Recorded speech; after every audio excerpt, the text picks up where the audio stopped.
Okay. Yeah, so we're on page Reish Samech Vav. Just going over Sif Chaf Zayin again.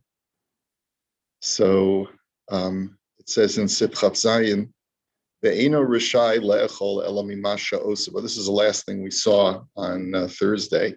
You're only allowed to eat what when you're a worker, to nibble on what you're actually working with at the time. V'lo midavar acher afilu scharo lasus b'shneihem. You can't work, let's say, on another product or on another, you can't nibble on another product or another field, even if you were hired to harvest those items, but you're not currently working there. And even if they're both of the same kind of produce, like if you're in the middle of harvesting one area of the vineyard, you can't eat from another part of the vineyard that you're not working on. Unless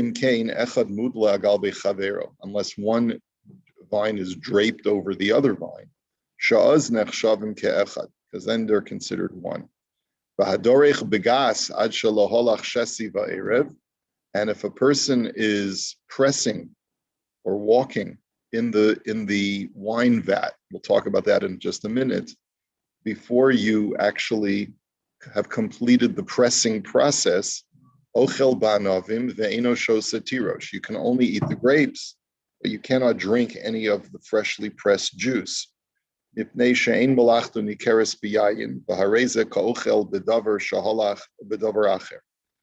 Because you haven't really yet done the work in the juice. You're not yet considered to be working in the juice because you haven't yet done the proper pressing yet. And therefore, you're not considered to be working with the juice, you're just working with the grapes. But mishahalach shesi va'erev ochel ba'anavim v'shosa b'tirosh shemalachnu nikeres b'shnehem. But once you've done the horizontal and vertical pressing process, which is what shesi va'erev means, so then you can eat the grapes and start drinking the juice as well, because you're already your work product is visible within the juice at that point. So what does that mean? So let's take a look just very briefly at the Imrei Yaakov. Chav Zayin, v'lo midavar acher. You're not allowed to eat something else other than the product that you're working with currently. The darshinan b'dichsiv ve'el kel yachalo sitein mimasha atanosin lekelev shel balabayis ata ochel. Because the Torah says, do not put the item into your container, meaning only the things that you're putting into the balabayis's container are the things that you're allowed to be eating from presently. But if you're not actually working with that produce item, you cannot nibble from it. You can't eat from a different vine if you're working on another vine. So then just to find the terminology, when you're working in a wine press, right, he explains, Darcham hayalahatil anovim al hagas, bedorchim beraglehem al hagas. The way they used to do it, if you remember the old I Love Lucy, with the feet, yeah. So they what they would do is they would pour the grapes into the wine press. They would get into the wine press and step it on the grapes with their feet.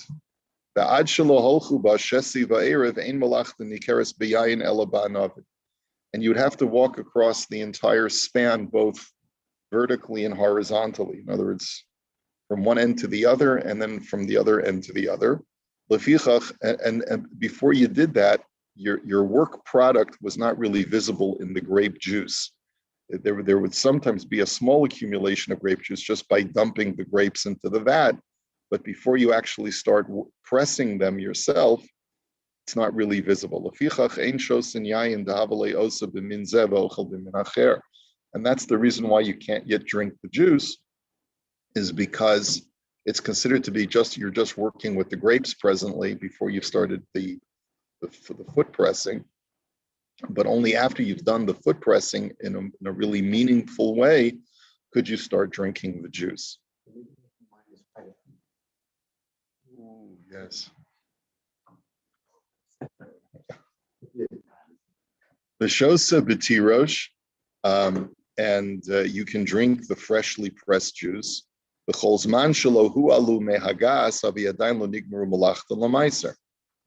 so long as they have not been removed from the press, from the vat, I should say, the vat that is beneath the press, it's considered to be unprocessed.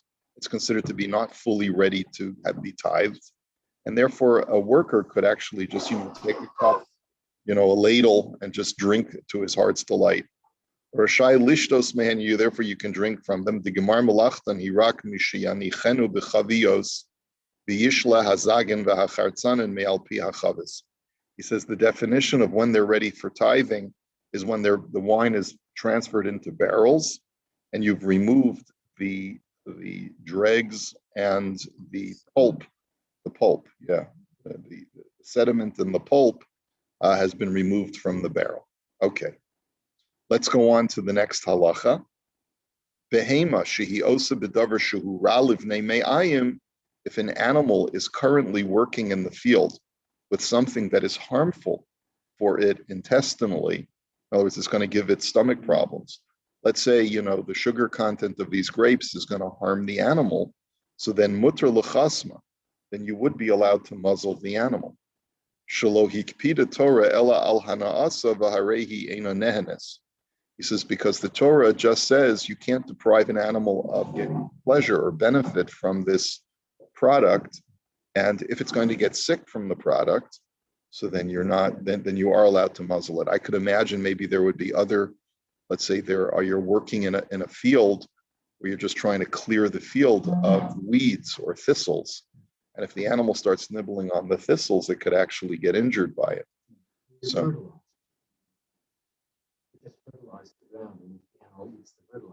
Yeah. I don't know what animals do, what they don't do, but yeah, you're right. It could be anything. Okay, next halacha. There's not even any Imrei Yaakov on this. Chaf tes.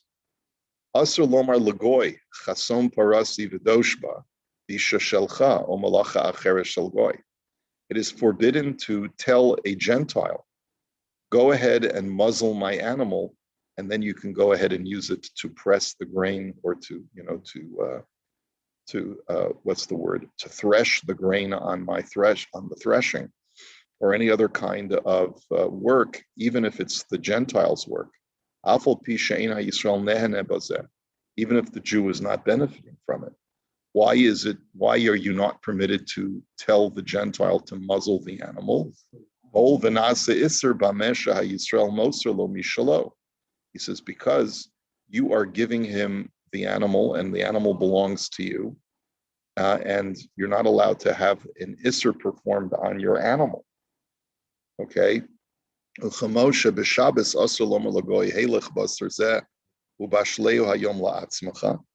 like you're not allowed to give a raw piece of meat to a Gentile on Shabbos and say, here, it's yours, go ahead and cook it, do with it as you please. You can't do that. The Amira Lagoy Asura B'chol HaYisurim Shebetorah. He says, giving verbal instructions to a Gentile to do something usser, that for you would be usser, is forbidden on Shabbos, Umoed, and on Yom Tif. So it's also usser to give instructions to a Gentile to perform anything with your property that for you would be usser. So if that's true, even when the Gentile is taking your animal for his own purposes, it's certainly true when the Gentile is working in the field for you. So, afal pisha habehema shel nachri, and that's true even if the animal belongs to the Gentile. You hire a Gentile company to come onto your field and harvest your stuff. You cannot tell the Gentile, hey, muzzle your animals while they're working out in my field. Because then the Jew is benefiting from the muzzling by not having the animals take a little small percentage of his yield. But what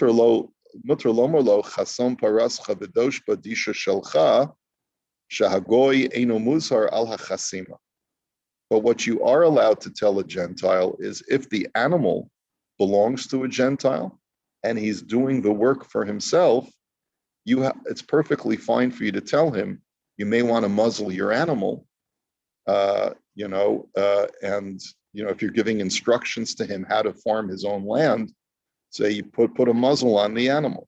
Shahagoy eino musar ala chasima, because the Gentile has no halachic obligation to work his animal unmuzzled. It's a special halacha for a Jew. Aval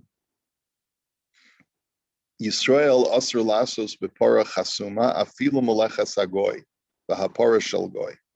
But if a Jew is working for a Gentile out in the farmland of a non-Jew, and I've been hired as a farmhand, this will never happen in real life because Jews don't do that labor, at least not today.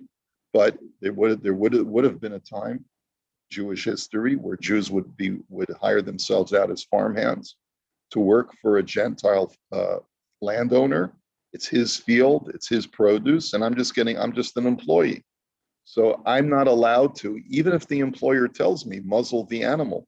I have to tell him, I'm sorry, boss, but my religion precludes me from muzzling the animal, even though it's not my animal. And even if the Gentile boss puts the muzzle on the animal, I'm not allowed to take the animal out into the field and work with it, which would be a really interesting situation where you could potentially, have to lose your job over a concern for the animal's welfare. Okay, which is conceivable in other situations where let's say they're inflicting cruelty on an animal where there's an isser of tsar balei chaim, and you say, listen, I can't participate in this because it's tsar balei chaim, or any other kind of isser. Avol poel haos. Yeah, there you go.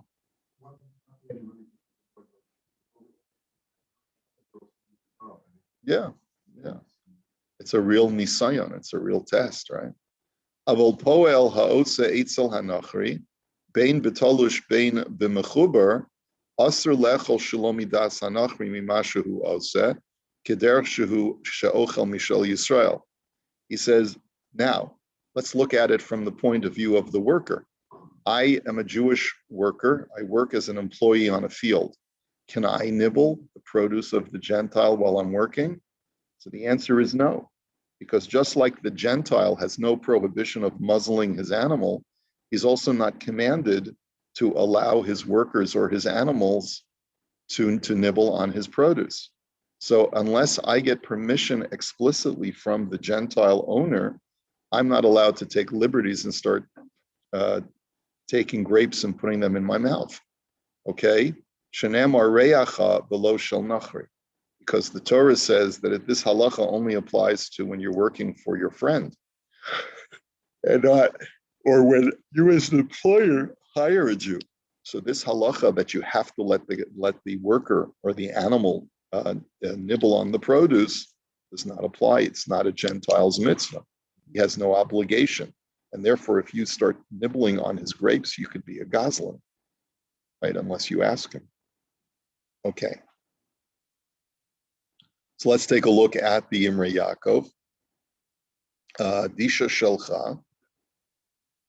So if the animal is, the first case that we saw is where the animals is a Jew's and the field is a Gentile's, and you're just giving him advice to muzzle the animal before he starts working with it because the animal's going to want to nibble on this stuff. So that you're not allowed to tell a Gentile to do because the animal belongs to you. Disha Shelcha. Kol shekain heicha dedash bas shel Yisrael, and this is certainly prohibited if the field belongs to a Jew. Afal pi she'ein haYisrael nehene, even though the Jew is not benefiting from the fact that the animal is muzzled because it's not his field. He says be'inyan zen echleku haposkim. He says because there's a machlokas haposkim over here. Diyesh omrim davke heicha she'Yisrael nehene mizeh aser. He says some poskim say that only when the Jew is benefiting is it usher for the Gentile, or is it usher to tell the Gentile to muzzle the animal. So for example, let's say the Gentile will pay you more for the animal rental by allowing him to muzzle the animal. But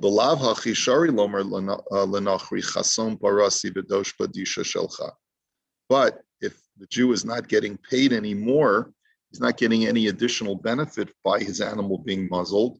So then it is mutter to advise the Gentile to muzzle the animal before he uses it to work on his field. And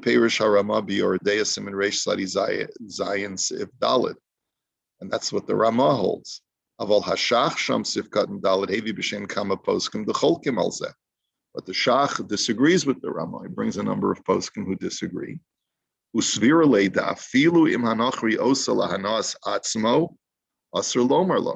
And he holds that even if the Gentile wants to muzzle the animal for his own benefit, you're still not allowed to tell him, go ahead and muzzle my animal. And that's how we paskin. That's how we paskin. Okay.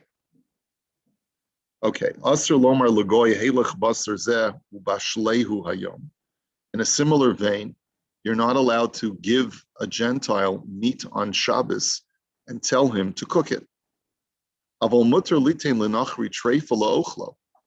you are allowed to do is you're allowed to give non-kosher meat to a Gentile. That there's no problem. Because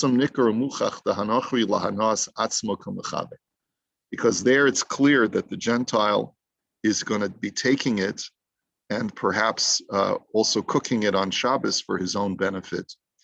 He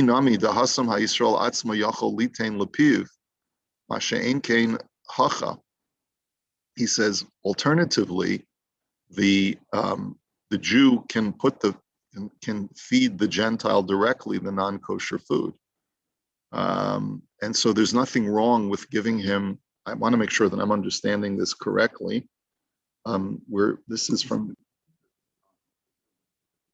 right? So that's what I want to make sure that I'm understanding correctly. I think what he's saying is that, and this is a halacha in Siman Shin Zayin in Hilchos Shabbos in Orach Chaim. So we'll take a look there in just a moment. But we'll take a look there in just a moment.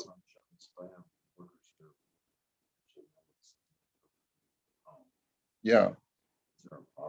No, first of all, there's no problem. There's no malacha. There's no malacha involved at all.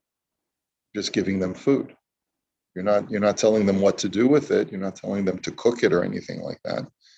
So he says, and also, so inami dahasam ha'Yisrael atzma yachol litain lepiv.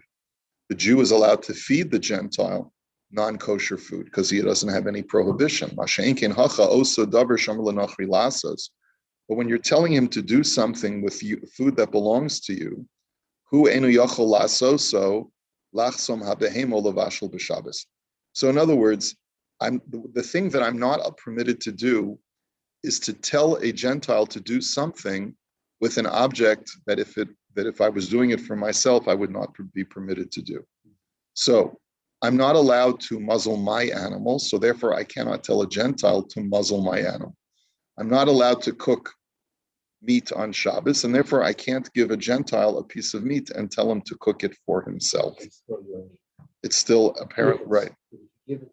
Well, no, so that's the thing, is even if I give it to him, it seems that I'm not allowed to tell him to cook it, even if he's doing it for himself. So let's take a look at Siman Shin Zayin for just a minute in Hilchos Shabbos. Let's just get clarification on that.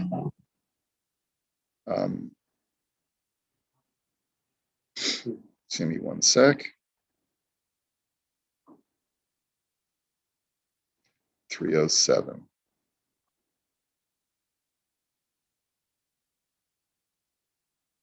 Right, so these are the laws of Shabbos that are related to speech. Okay, so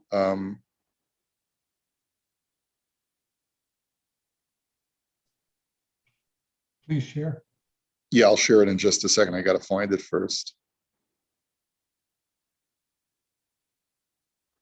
Right, so here, 1 second.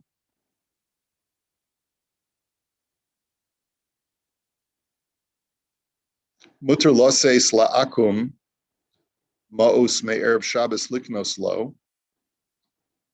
It's permitted to give money to a Gentile, but that's to make purchases for you.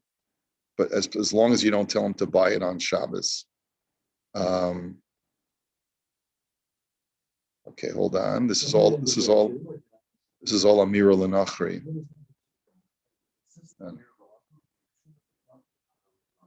Right. Well, it's Amira L'Nachri. It's telling a Gentile to do something that for you would not be permitted. Hold on a second. Let me just see. Let me just get to the Mishnah Berurah for 1 sec.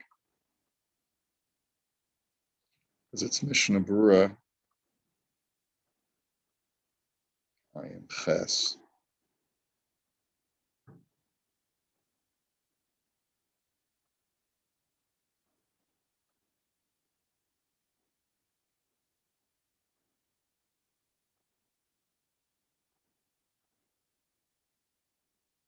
Okay. Right. Asr lomar lenachri b'Shabbos heilech basar zeh ubashela so litzorchecha. You're not allowed to tell a Gentile on Shabbos, take this meat and cook it for yourself.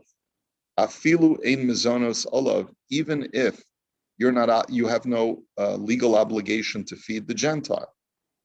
Okay, so but then the Ramah says, Aval muter lomer lo la'asos malacha la'atzmo. But you are allowed to instruct him to do work for himself.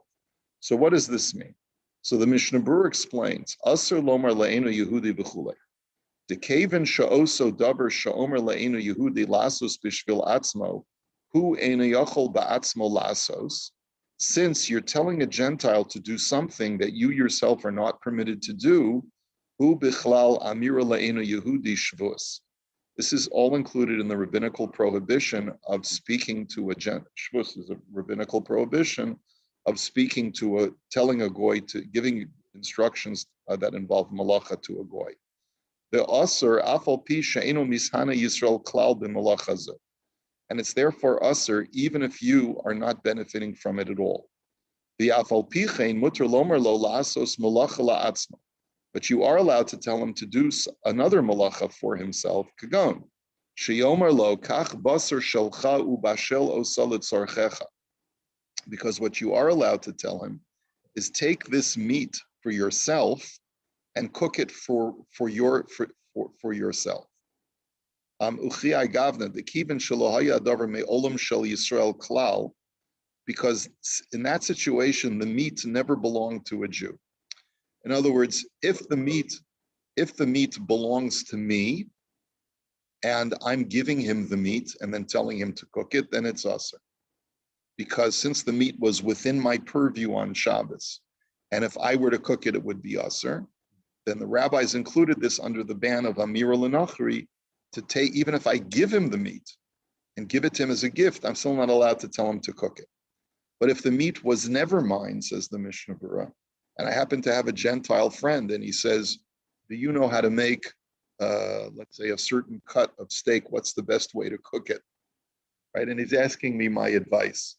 I say, you want to know how to cook that? You got to sear it first in the pan, and then, on both sides for 7 minutes, and then you put it on the grill, and then you let it, whatever, on this temperature, so that I'm allowed to tell him what to do. I'm going to make a barbecue on Saturday. Right, yeah, that you're allowed to tell him what to do. Okay, because he says the reason is the kaven shelohaya davar me'olam shel Yisrael klal v'ha'enu Yehudi osa gamkin rak b'shvil atzmo lo gazru alav iser da'amir la'enu Yehudi.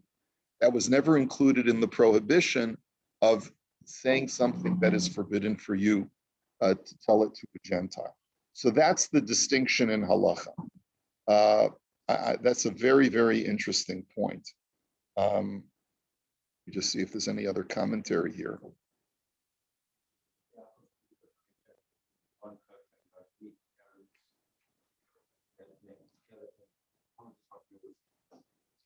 Right. So I think that's what he might mean to be saying. He says,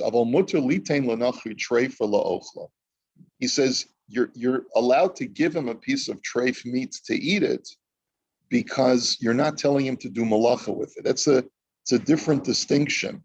It's a different issue over here. You're not telling him to cook it. You're just telling him to eat it. So it's not.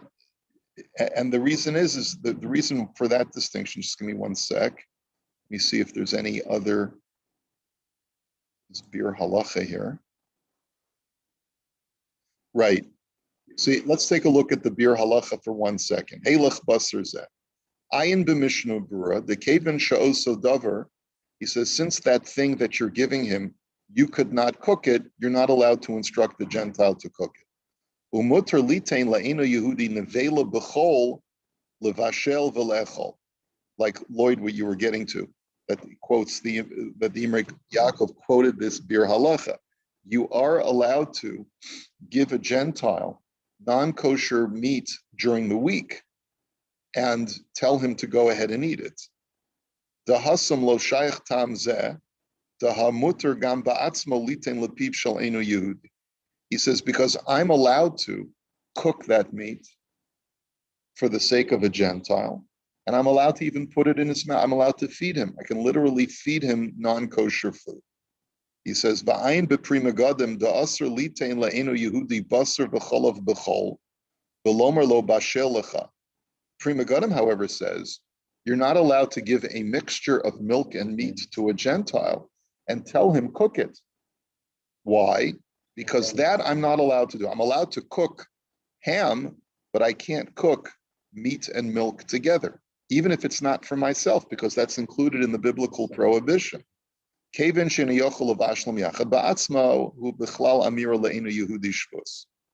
says, and therefore it's included in the prohibition of Amira La'akum.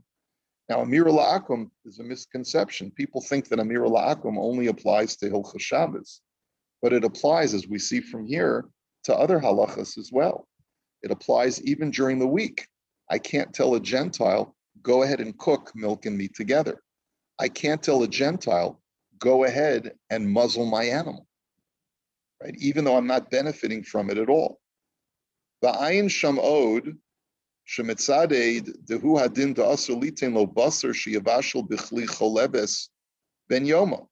Not only that, right? But the poskim say that you can't even give a Gentile a piece of meat if you know that he is proposing to cook it in his pot that he used with milk within the last 24 hours.